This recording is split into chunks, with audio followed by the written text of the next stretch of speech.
Prynhawn arbawb.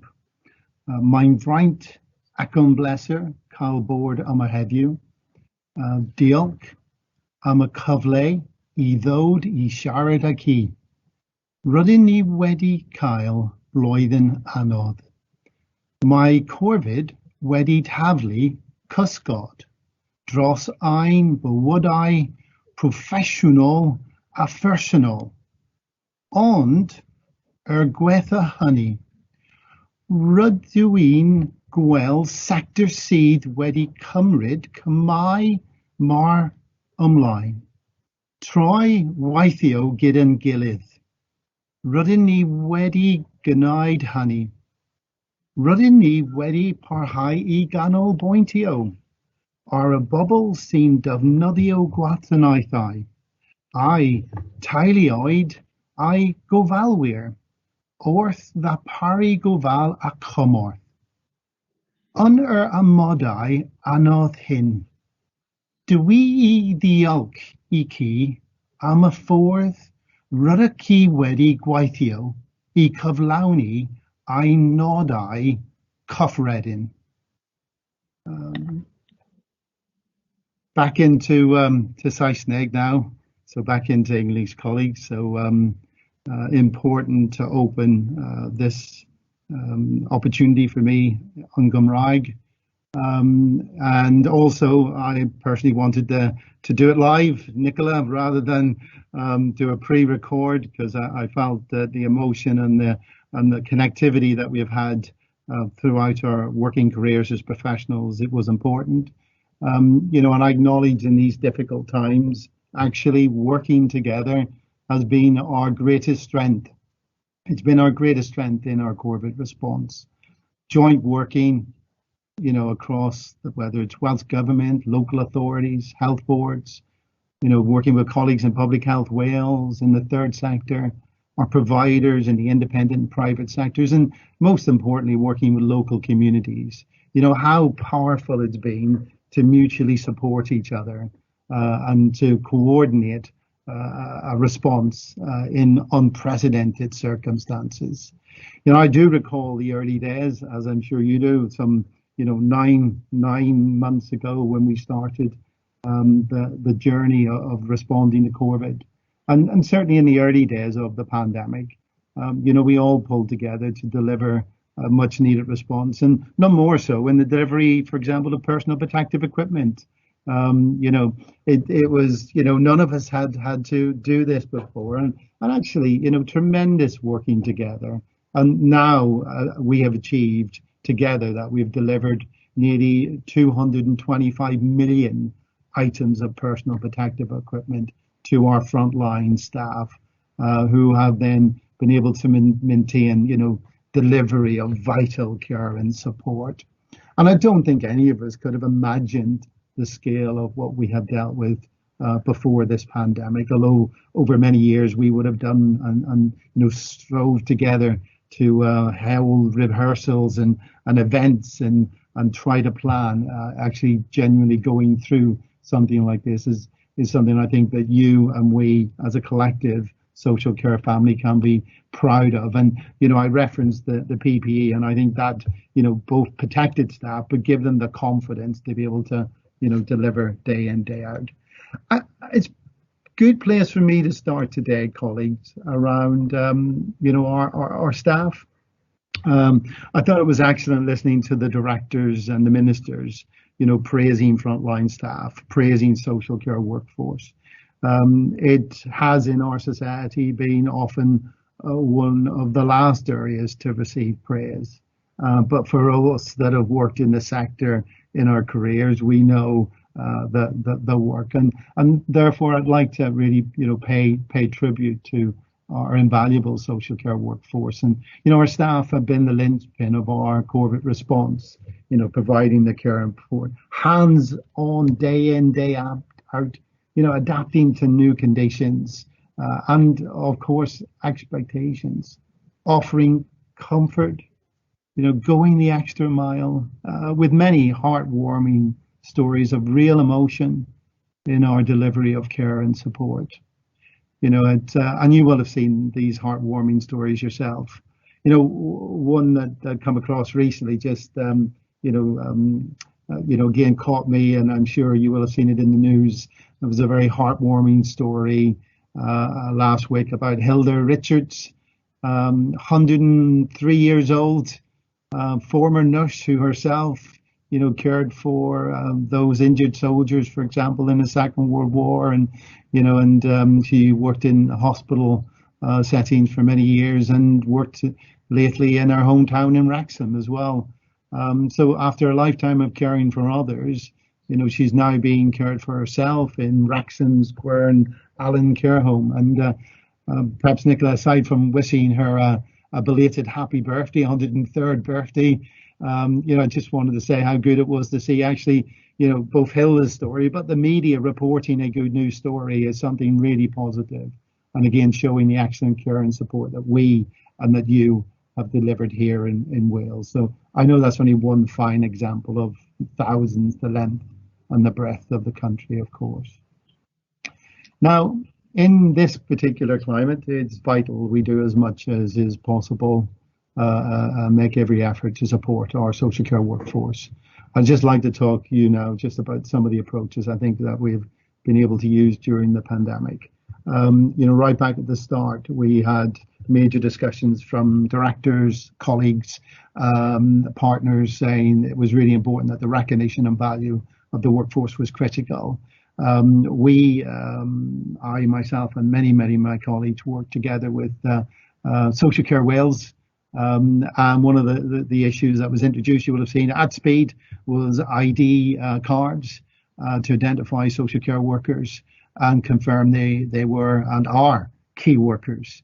Now, this recognition of key workers had in supporting them was really quite important, because it meant they were able to access, other initiatives that were taking place in society, such as prioritization for supermarkets. And, at critical times when our workforce was tired, was stretched, and people were going the extra mile for others, it was really important that they received the same recognition and the same value in communities in Wales and supported. And interesting, colleagues, I don't get letters. You won't be surprised to hear this from the big supermarket chains in my job. And I had some of the executive corporates of supermarkets writing to me personally, expressing their value and support for the social care sector from all parts of the globe, actually. So I thought that was a fantastic achievement. And that was through Social Care Wales and moving at speed to be able to deliver on ID cards. Now, for me, throughout this, and continues to be the case today, our safety of our staff is absolutely paramount. As regardless of our backgrounds, our ethnicity, our beliefs, the safety of our workforce is important to us. And that is why we continue to provide free PPE in Wales. And we also have encouraged, we developed together with partners, the All Wales risk assessment tool across the sector. And I cite that today because, I've been really pleased with the take up. Social care sector has been really at the fore of using that to assess individual risk to individual workers.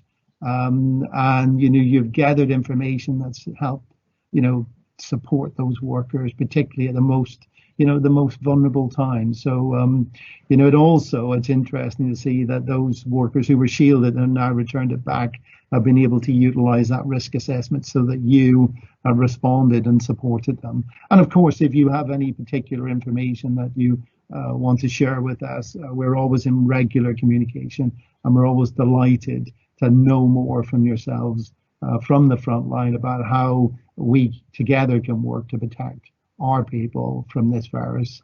And so if there's any issues to learn, then please always keep us up to date. Now, one of the hard bits of the last year has been the sad number. We've seen a number of deaths in our social care and health workforce in Wales. I want to extend my deepest sympathies to the families and friends of all those who we have lost to the virus. You know, I'm sure that as you listen to these words, you will know some people yourselves, whether it be family, colleagues, friends that we have lost, people that you provide care and support for. I think as a profession, we have shared in the pain. We all have shared in the tears. And, you know, we stand together and beside those who have lost to honour those who have been lost to this terrible disease. So, you know, this has been the worst of days and the most terrible of days, bringing out the best in the profession to respond. Now, of course, harm from COVID, as you will know, I don't have to tell you this, but, you know, it's not the only harm. You know, it's important that we think about the impact of the emotional and the mental health well-being are equally important. You know, we've worked together to identify and publicise resources online, to work together to provide short-term, you know, emotional support to members of the social care workforce. One of the real helpful initiatives that we worked together on was, you know, to work with the Samaritans in providing, you know, confidential wellbeing support line for NHS and social care workers in Wales. And this is support for anyone who might be feeling worried, stressed, or overwhelmed, or just needs to talk things through after a busy shift, a difficult day, a long day at the workplace. You know, I know you'll promote it and use it and make sure. And another initiative that we're working on at the moment with Social Care Wales is the Employee Assistance Scheme. Now, most of you as employers, you'll have a good employee assistance scheme, but not all of our social care workforce in Wales has been able to access an employee assistance scheme, and they should do, and they should be supported in that way. So we as Welsh Government have been working and been pleased to work with Social Care Wales, and Social Care Wales are taking forward this really important work, you know, to ensure that those social care staff who do not have access to the employee assistance scheme can and will do for all important support and assistance. Ministers spoke earlier, and you will have seen many announcements from the First Minister as well in relation to supporting social care. And on the 30th of October, the First Minister announced the Statutory Sick Pay Enhancement Scheme. And that opened, actually, colleagues, from the 1st of November and runs through until the end of March next year. So, you know, this is, you know, as well as us working together to kind of, you know, make sure we improve and support around infection controls, it's really important that those who are ill, you know, with COVID, that they're not worried about having, you know, to take risk and to take chances, that they should be supported to be out of the workplace. And one of the ways of doing that is this scheme, you know, will remove some of the financial barriers for our care workers who may or at risk of experiencing a significant drop in income when they need to self-isolate or experience symptoms of COVID. You know, it ensures workers in care homes and domiciliary care, etc., personal assistance, that they will receive full pay for the related period of absence that they may have to work through. So I think, again, another big step and a support. And care workers who are eligible for the statutory sick pay and enhancement scheme and self-isolation scheme will be free to claim from the scheme of their choice. So as a Welsh Government, we early on, colleagues and Nicola as President, we worked together to do something we hadn't done before. We created that special one-off payment of £500 for workers. I can assure you, colleagues, it was the right and a good thing to do. It was very, very logistically challenging because of the size and scale of the workforce that we're delivering this to. But it's a real recognition and a reward to social care staff who provide care to our most vulnerable citizen and people in Wales. You know, awarding this special payment to social care workers, you know, care homes, domiciliary care, PAs, etc. You know, it was really important, and that wasn't to diminish other workers who were working in critical, critical posts, but it was really to say that you in social care were on the front line against COVID-19, and therefore, you were having to take risks. You were having to go inside the social distancing rules and do things and provide that personal care to people. So, it's a really heartfelt acknowledgement of government saying, we're really grateful for all the valuable work that you're doing to support people during this difficult and challenging times. Now, as colleagues working in the sector, like yourselves, we all very much will want social care to be a really good place to work, and a workplace that highly values its staff and colleagues. For that reason, ministers have established a tripartite social care forum to consider ways to deliver fair working conditions for the social care sector in Wales. This forum has met for the first time on the 10th of September. It's got membership of ADSS Cymru, the WLGA, Care Forum Wales, Union, GMB, RCN, Unison, Wales Trade Union, and of course Social Care Wales alongside the Welsh Government. Now you might say, what does that matter? Well, I think that matters a great deal, because it's tasked with considering how we can best use the levers, available us to influence short term, influence medium term, the changes in the social care sector aimed at delivering fair work.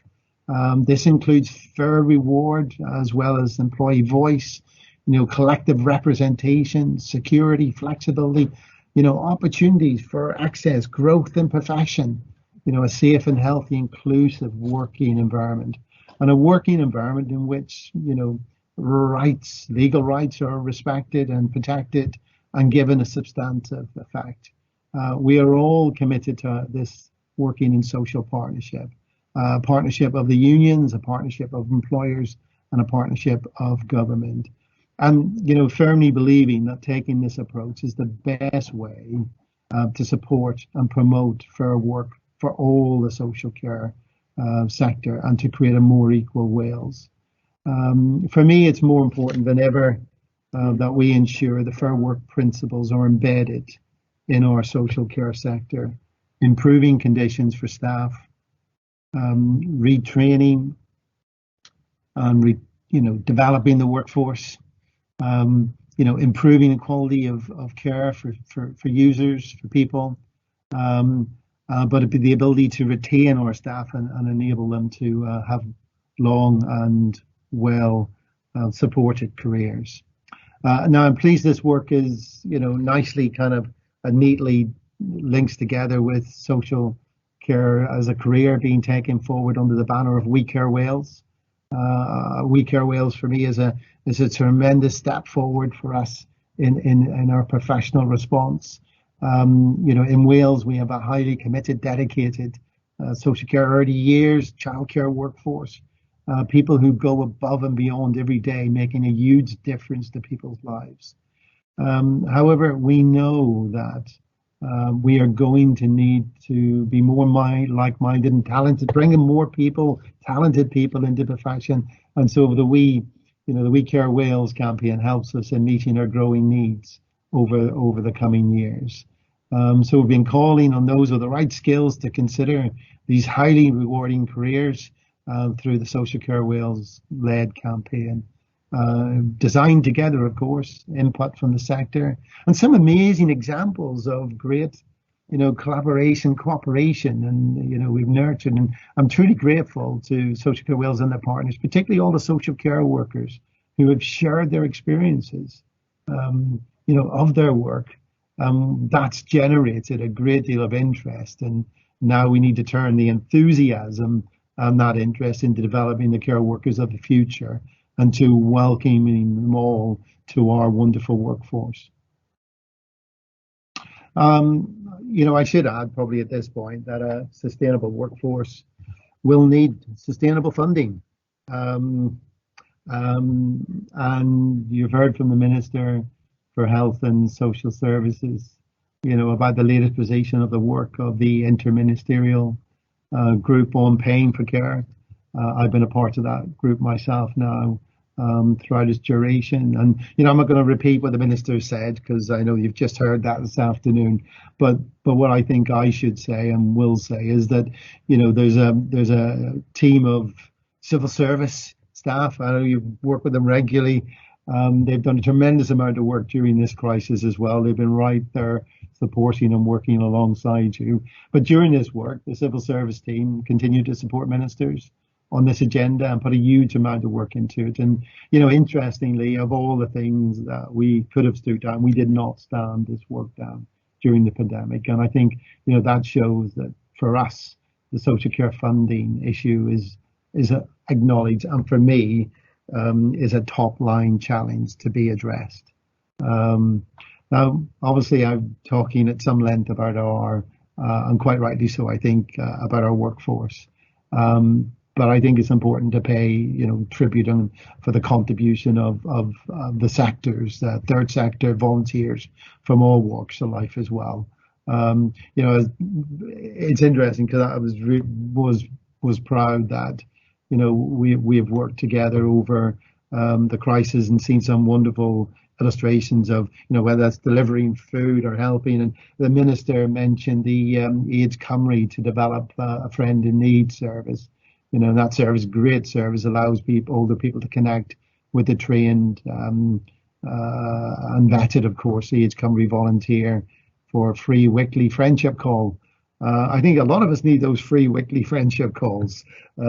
Absolutely superb, because I was struck by one individual who talked about the fact that for them they said, I really look forward to my weekly call. And whenever the phone rings, I often wonder if that's AIDS Cymru. As I walk to the phone, I say to myself, I hope that's AIDS Cymru calling. And this call helps with feelings of loneliness. They help fill a void.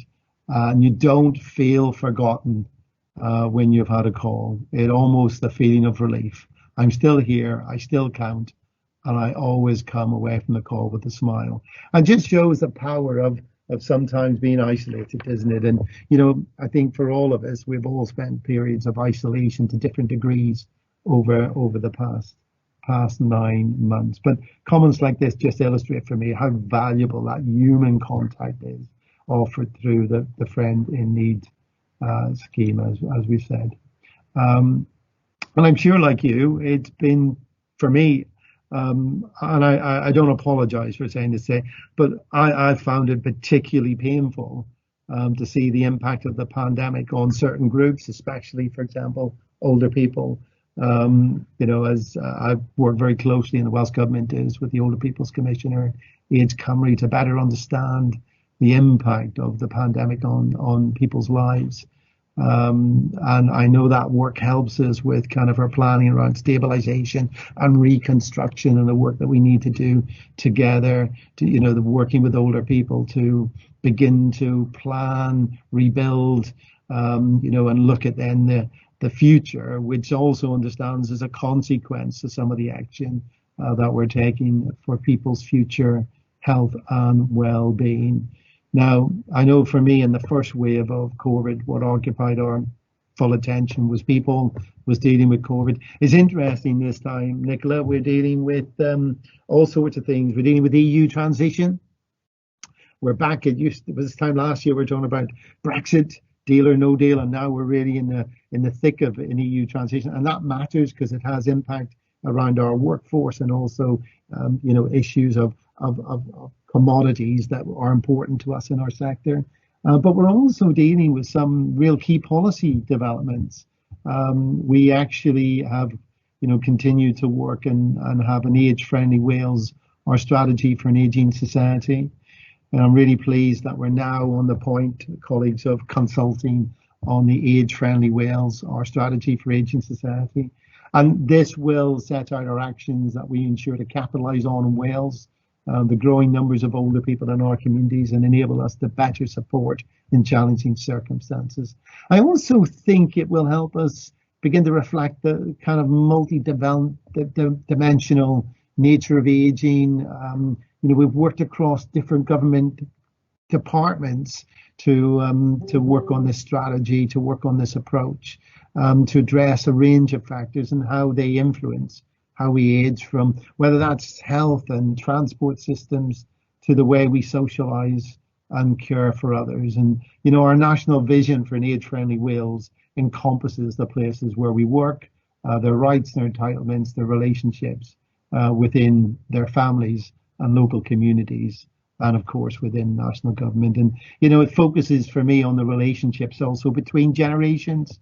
The strategy is intended to encourage all parts of society to join us in considering the steps they should take, both to plan for their own futures and to support us achieve our vision.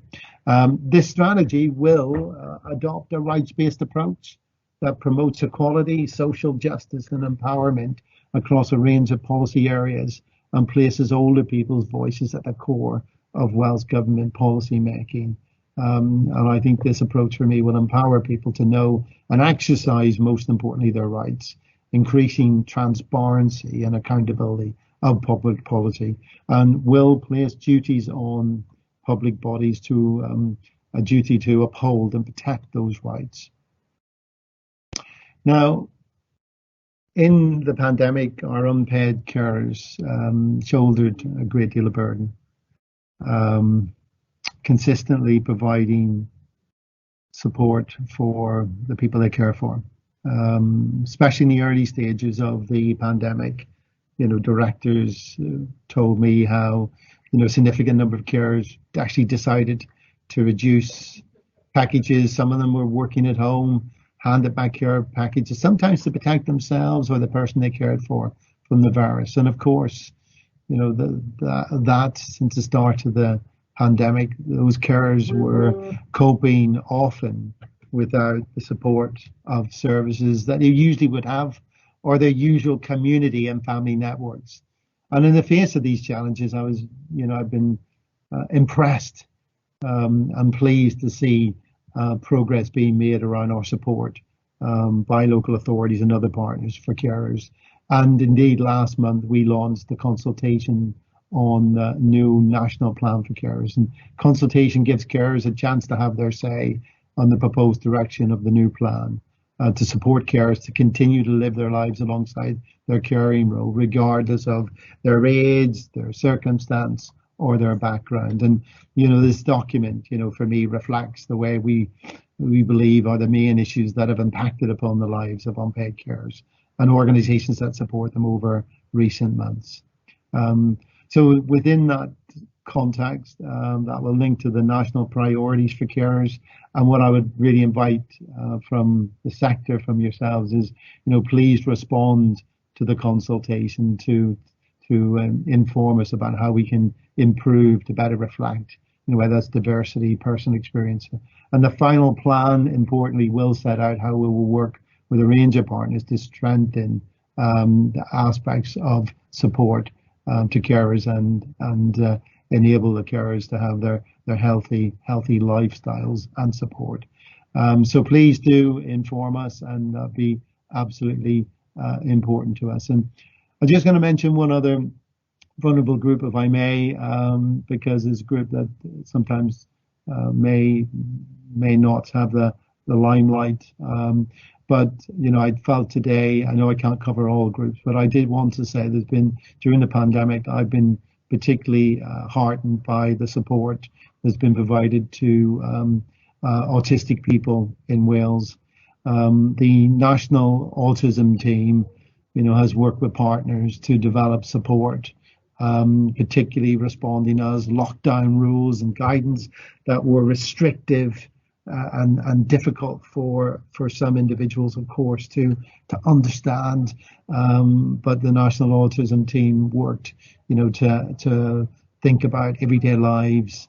I know that they published different guidance. They've worked on the wearing of face masks or traveling on public transport. And it's just really to acknowledge that work, because, I think that is about organisations and partners just going that extra mile to do everything they can to support and enable and enable people, whatever their circumstances, to be supported as well. And of course, you won't be surprised that I'll mention that we're now in that stage where we're consulting on the draft code of practice on services for autistic people. And again, that consultation is open. So I know you're very busy, and I know how demanding times are for you. I do genuinely understand. But if you can spare or find time to respond, then we'd be delighted to hear from you. Now you'll be pleased, I am beginning to move towards the latter part of my presentation or discussion today, conversation. And I think, just before I move on towards my kind of final thoughts, I'd just like to take the opportunity to recognise the efforts of colleagues across Wales and all sectors that have been working on behalf of our children and young people. Colleagues, and I kind of grew up in children's services. Colleagues who are part of that children's services team and world, have worked so hard and flexibly, continuing services to be delivered. And, that's been social workers, social care workers, foster carers, kinship carers, showing unwavering support and dedication, commitment, as have partners in the voluntary third sector as well. And I just wanted to acknowledge that in terms of how strong the children's sector has been at this critical time. And I do know, and the ministers mentioned it today around the children and the importance of improving outcomes for children looked after. And I will actually mention that today because I think it's important to follow on from the minister. And I know we have had many conversations about, children's services, particularly the First Minister's priority to reduce the number of children who come into our care world. But I'm actually confident that we all share the aim of supporting families so they can stay safely together. That was always a belief I had when I worked as a children's social worker, as a team manager in children's services, and as a head of children's services. And I think, for me, I think I'm confident that we share that aim, and as I would like us to continue now to work together to develop our practice approach and to think again about how we can maximize and support children and families to remain together within their own families and their own communities. And each of us, I believe, as leaders, has a personal leadership responsibility to strive for this and to create the change, whether societal, cultural, or otherwise, to improve outcomes for those children. And then last year, colleagues, I, at your conference, was pleased to go down to the wonderful Welsh College of Music and Drama.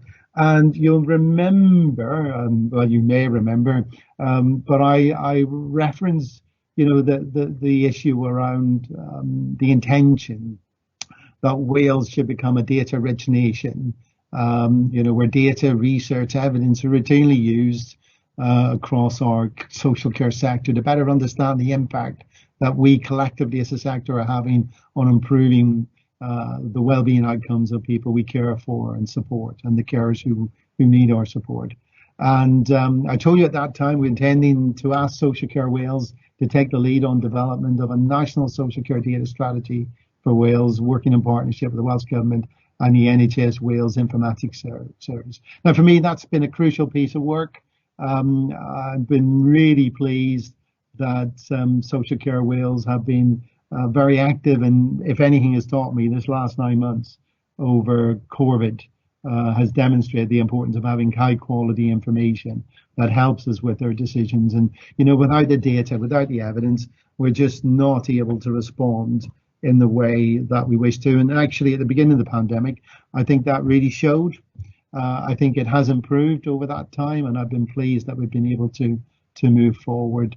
So whilst we would all have been disappointed with some of the absence of data, we have seen improvement. Now, Social Care Wales have been working collaboratively, as we said. They've undertaken a great deal of field work together with yourselves. They worked in partnership with colleagues in KPMG and everyone that's been involved in that. So I'm really pleased to be able to say today, to announce in a sense, a little bit early, that the first phase of the scoping work's been completed And the Discovery report is being published next week. And that report sets out the key findings from the sector. And we now will move forward, providing clear, compelling rationale for why that national social data strategy is critical to us all in Wales. So there will be now a next stage to actually move ahead. And I know how vital that will be for us to work in partnership together.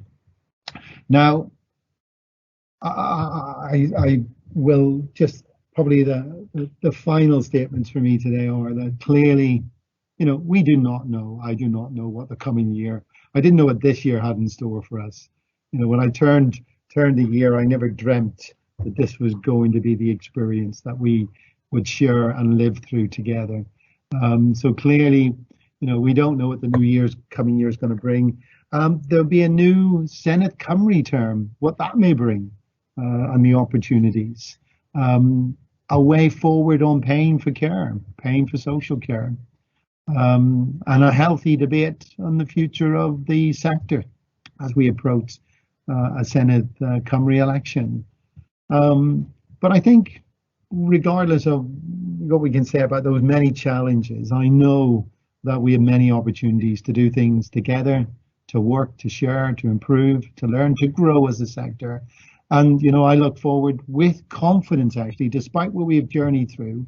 As Nicola's DSS Cymru president and I have worked together over the last year so closely, I know we've dealt with some very tragic and troubling and difficult big issues. But actually, I think we can look forward to confidence with pride what we've accomplished together as sector. For me, here's the dreams of spring, sunnier days, brighter days. But to conclude, really, I think for me, I would just want to pay tribute to you, to the work that you have done, to thank you for your work, to all the social care workers, to thank them, to understand the tremendous effort and commitment that they give beyond all calls of duty, to thank you for your leadership, your inspiration, for your continuing commitment to care and responding to whatever challenges come your way.